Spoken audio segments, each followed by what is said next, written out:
آج تو دین کی محبت ہمیں کم پلائی جاتی ہے اور شخصیت کی محبت زیادہ پلائی جاتی ہے۔ ہر شخص جو ہے وہ اپنے شیخ کے گن گاتا ہے، ہر شخص اپنے استاد کے گن گاتا ہے، وہ کہتا ہے میرے استاد جیسا کوئی نہیں ہے، وہ میرے پیر جیسا کوئی نہیں ہے۔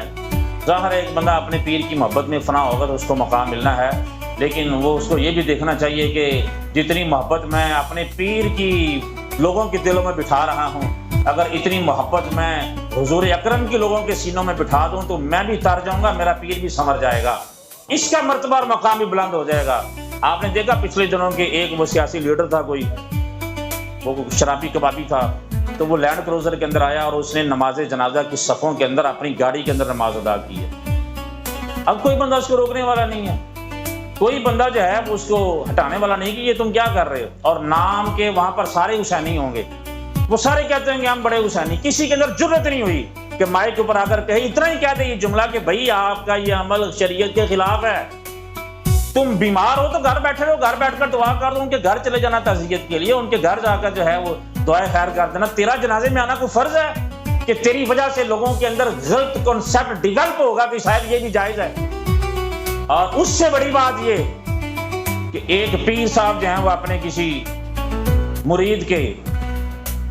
جنازے کے اوپر آئے ہیں اور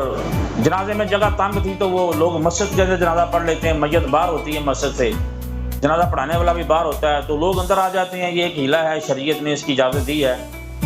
تو وہ جو شخص تھا وہ ضعیف داڑھی، اس کی سفید داڑھی ہے، اس کی ویڈیو آپ نے بھی دیکھی ہے، تو وہ لینڈ کروزر مسجد کے اندر لے آیا ہے۔ آپ دیکھیں کہ وہ بہت بڑا پیر ہے۔ میں اگر کسی پیر کا نام لوں تو میرے دوست آپ کہتے ہیں جی آپ پیروں کو معافی نہیں دیتے، آپ ہمارے پیروں کی مخالفت کرتے ہیں۔ وہ مسجد کے اندر آ گیا، اب اس نے اپنے مریدوں کو کیا، اپنے مریدوں کی تربیت کی ہے،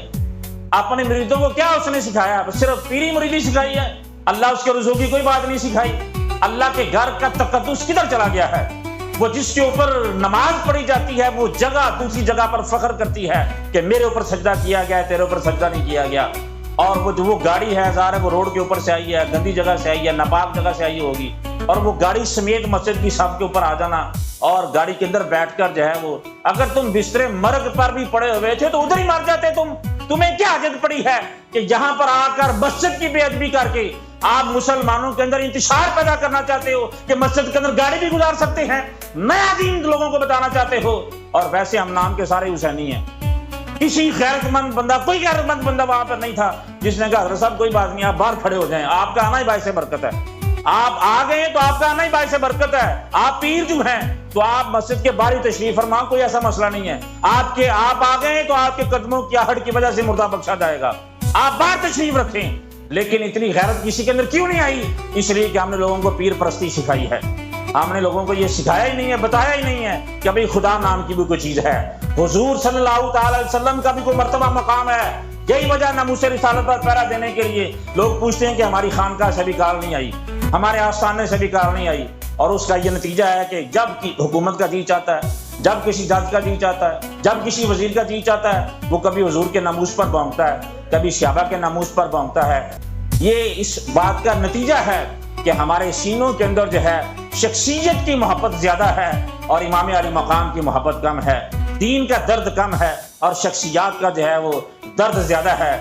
چھوٹی چھوٹی سی بات کے اوپر بڑی بڑی تنظیمیں تباہ ہو گئی ہیں، صرف اپنی انا کی وجہ سے، اپنی ذاتیات کی وجہ سے، خاندان تباہ ہو گئے بڑے بڑے، چھوٹی سی بات کے اوپر۔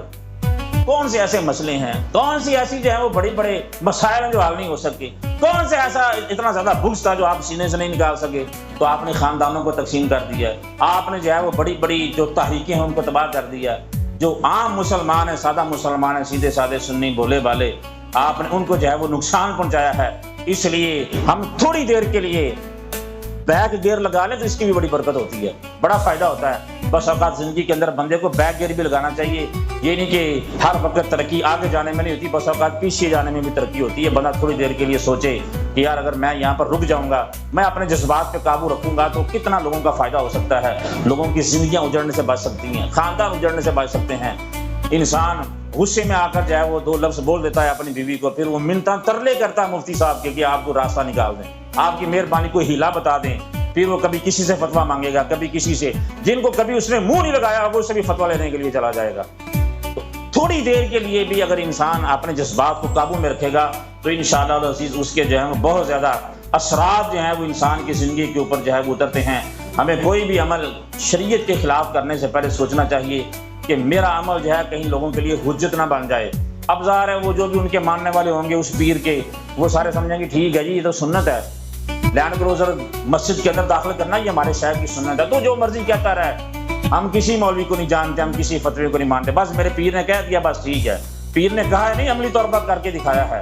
اور جو بندہ بستر مرض پر ہے، جو بندہ چل نہیں سکتا، جو بندہ پھر نہیں سکتا، جو بندہ آ نہیں سکتا، اس کے اوپر لازم بھی نہیں ہے کہ وہ نماز جنازہ کے اندر شرکت کرے۔ وہ تو نماز کی رخصت دی ہے اسلام نے کہ شدید بارش ہو رہی ہو، آپ نہیں آ سکتے گھر پڑھو، آپ شدید بیمار ہو نہیں آ سکتے گھر پڑھ لو، رات کو لائٹ گئی ہے، راستہ ٹھیک نہیں ہے، خطرہ ہے، دشمن کا خطرہ، فرمایا گھر پڑھ لو، پھر بھی اللہ تمہیں گھر پڑھنے پر بھی جماعت کا ثواب عطا فرمائے گا۔ اسلام نے تو سختی رکھی نہیں، آسانیاں پیدا کی ہیں۔ بھئی تم مسجد میں آ کر جماعت سے نماز پڑھنا چاہتے ہو لیکن مجبوری ہے، بیمار ہو نہیں آ سکتے، کوئی بات نہیں، گھر میں پڑھ لو، اللہ پھر بھی جماعت کا ثواب دے گا، پھر بھی اللہ تبارک و تعالیٰ تمہیں 27 کا ثواب دے گا۔ جب اسلام نے ایسی آسانیاں اور سہولیات رکھی ہیں تو پھر ہمیں دین کا چہرہ نہیں بگاڑنا چاہیے، بلکہ جو ہے جو نبی کریم صلی اللہ تعالیٰ علیہ وسلم نے فرمایا ہے ہمیں اس کے اوپر عمل کرنا چاہیے، اسی کے اندر جو ہے وہ ہم سب کی نجات ہے۔